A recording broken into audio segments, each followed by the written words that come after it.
Why You'll Never Be a Rapper, a memoir mixtape by Josh What's-His-Name Lefkowitz. Forward by Fonte Coleman.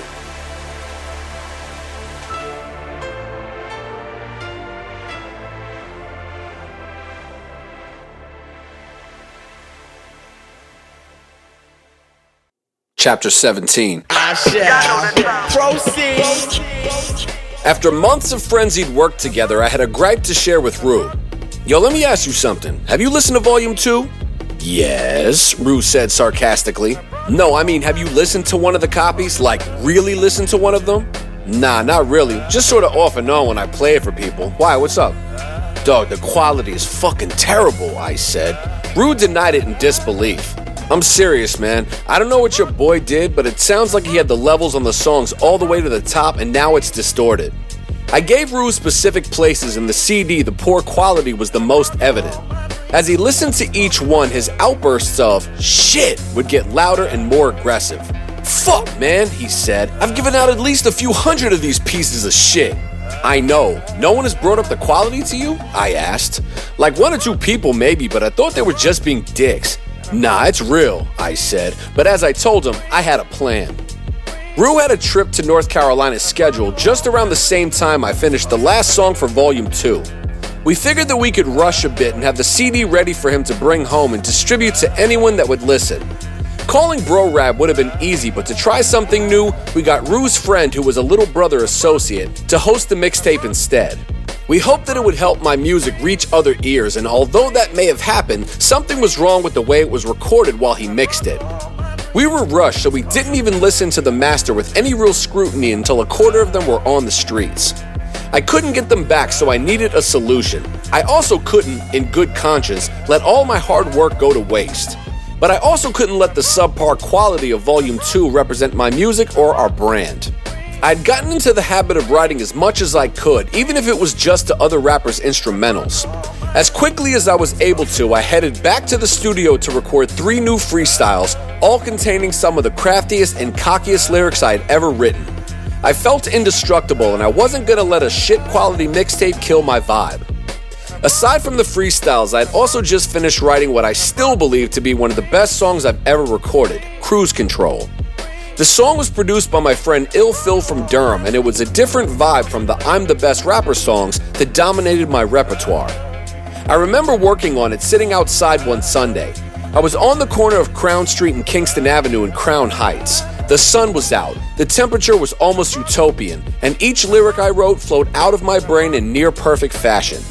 I crafted a chorus, 3 verses, a bridge, and even a singing portion to complement the hook. I knew who I wanted to sing it and how it would sound.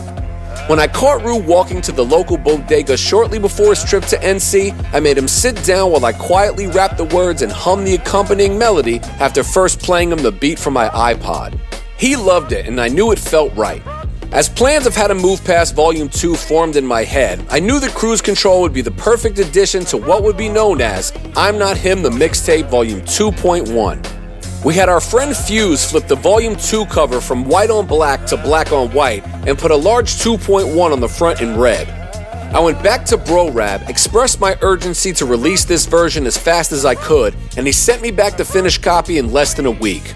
Learning from our mistakes, we listened to 2.1 from cover to cover, paying close attention to every detail. Now we were truly ready to follow up Volume 1 with little evidence of the quality flub. 2.1 was moving. We ran out of a few thousand and got requests for more. Rue had them in barbershops in Manhattan, Brooklyn, and High Point, North Carolina. Our favorite Soho clothing store, Pulse, began giving the CD out with each purchase, and when we walked in a few weeks later to check on their supply, it was playing as weekend customers shopped. I headed home to Durham a month after the release of 2.1 and was stopped twice by associates and friends of friends who let me know how much they loved the CD. At a gas station near my high school, a guy I knew from the local music scene brought me over to his car so that he could turn the key and prove to me on the spot that it was all he was listening to. The feedback was so positive that we wound up giving out close to 10,000 copies. Sure, it was free, but we would have never pressed so many if there was no demand. We knew in our hearts that our time was coming. We reached out to anyone who helped us create or move the CD to thank and send them a Jimmy Joshua t-shirt. We did the same for local DJs in North Carolina, which regardless of our current location was our home base. This was all Rue's brainchild, and he constantly stressed to me that we needed to work our relationships. As the first glimpse of social media became prominent, we used MySpace to connect with people. We each spent countless nights friend requesting DJs, artists, and slutty internet models who were all MySpace friends with countless sex-thirsty rap fans. But we weren't there for the butt cheeks, we were there for the exposure. As DJs from other regions accepted our requests, we would message them to ask if we could send them a free CD, which was always accompanied by a Jimmy Joshua tee. On occasion, I'd get requests from other rappers that were looking to network. I collaborated on 2 songs with a rapper from Connecticut and got a friend request from a skinny, teenage rapper from Pittsburgh I'd never heard of named Wiz Khalifa. When I accepted, he messaged me to let me know that he dug my music. I replied thinking nothing of it and told him we should collab. I never got a response, but you know how that story ended. Or if you're not a rap fan, Google Wiz Khalifa. Every few months, Rue and I would head home to North Carolina to keep up appearances. We wanted to make sure that we looked successful in the eyes of our contemporaries and didn't want to be too far removed from the state and cities we claimed in our music. On a weekend trip to Durham, I found out that they were shooting a video for Welcome to Durham, a song by Little Brother and Big Daddy Kane, which was the title track of the soundtrack for a movie of the same name. It was a documentary about gang violence in Durham, which was put together by some of my friends, so I felt connected to the project. I managed to steal minimal camera time, but the shoot was like a family reunion of anyone I ever cared about in the local rap scene. I hobnobbed with Phonte and Pooh and noticed they had both began tattooing most of their arms, something I had always wanted to do. But the tattoos that grabbed my attention were the ones on their wrist that said 919. When I saw them, my brain went into a frenzy and I was transparent with my excitement. "Holy shit," I said, "that is so hot." "Thanks, man," Phonte said politely before I noticed that several members of their crew had Durham's area code conspicuously marked on their wrists as well. I grasped that this could be big. With Little Brother recently signing to Atlantic Records and local rapper MOS signing to Jive, I had envisioned a world where Durham rappers would become a multi-dimensional force in rap music like New York, California, or Atlanta. I told Phonte that I wanted to get the same tattoo and he thought it was a cool idea. I knew I sounded like a fanboy, but I didn't care. I felt comfortable enough with the reputation that I had established as an artist to express my admiration. And if he felt like I was fanning out, then fine, because I was. P.S. He has no memory of this conversation. When I left the shoot, I went into Matrix Mind mode. I always wanted more tattoos than the stupid one that I had gotten with a fake ID in high school, but nothing so far had made sense. This did. I wanted to link myself to Little Brother because of how much I admired them, and more specifically to Durham. I had always played it safe, and I felt like getting a tattoo on my wrist would be the first step to emancipating myself from the vanilla 9-to-5 world that I so despised. That way, if I wore a corporate costume, my small bit of ink would slip out and reveal my true, creative self. Perhaps the thought was a bit exaggerated, but psychologically, it was good for me. After I worked up the courage to face my fear of needles, I too got 919 tattooed on my right wrist at a shitty tattoo shop on 6th Avenue by West 4th Street. A few weeks later, Rue got 336, High Point's area code, put on his. With that, we felt like our fate as creatives was sealed, and we had completed step 1, non-compliance of corporate conformity. As the music continued to feel right, my flexible day job was starting to die. My boss Mike was the coolest, most accommodating superior imaginable, albeit a terrible business person. Whether it was his poor choice of location or his unrealistic sales goals, it became clear that after just 2 years in business, he needed to close the store. Though it was only a means to keep my rap career afloat, I had to find another job pretty quickly to be able to focus on my music without financial worries. After a friend of a friend suggested that I'd be good at real estate, I enrolled in a course to get my license. Via Craigslist, I found a job as an agent in Manhattan with a focus on rentals, otherwise known as a broker. The job was strictly commission, so Brian, who hired me, agreed to pay me off the books while I collected unemployment benefits. I was decent at it, but barely made any money. The nature of the work meant that I could take off whenever I needed to, and that was helpful.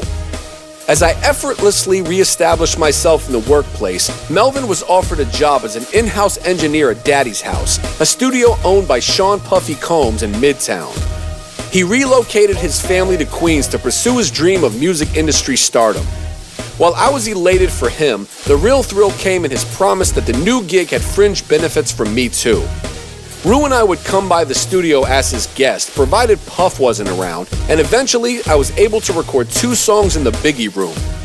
Mel became close with guys like Yogi from the 90s rap group Crew and Derek D. Angeletti, formerly known as the Mad Rapper. Both of them were in Puff's stable of producers and welcomed young Melvin into the fray. I could tell by the spark in his spirit that Melvin was happy, and I knew that if he made it first, he would take me with him.